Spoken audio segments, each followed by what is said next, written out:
শরীরটা খারাপ থাকায় প্রায় 1 মাস পর বড়দিনের ব্লগ শেয়ার করছি। ব্রেকফাস্টে প্লাম কেক খেয়ে চার্চে গেলাম। বেশ ভিড় ছিল। এরপর চার্চের সাজসজ্জা ঘুরে ঘুরে দেখছিলাম। এটা ছিল সকালের আউটফিট। এই চার্চটি বর্ধমান স্মার্ট বাজারের পাশে। স্টেশন থেকে পায়ে হেঁটে আসা যায়। আর একটি চার্চে গেলাম। চার্চটি ছোট হলেও সাজসজ্জা ভীষণ সুন্দর। চার্চটি কার্জন গেটের পাশে অবস্থিত। এখানে মোমবাতি ও গোলাপ দিয়ে সবাই প্রার্থনা করে। আজ সঙ্গী ছিল মা। এবার বাড়ি ফেরার পালা। আমার ক্রিসমাস ট্রিটি নিজের হাতে সাজিয়েছি। সন্ধ্যায় একটি ক্যাফেতে এলাম। অর্ডার করেছিলাম চিকেন পিৎজা, হানি গার্লিক চিকেন ও ক্যাপুচিনো। এসেছিল মা মাসিও।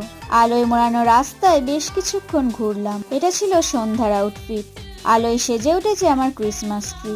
গোপালের বসার জায়গা ও গোপালকেও সুন্দরভাবে ক্রিসমাস থিমে সাজিয়েছি। টাটা সকলকে।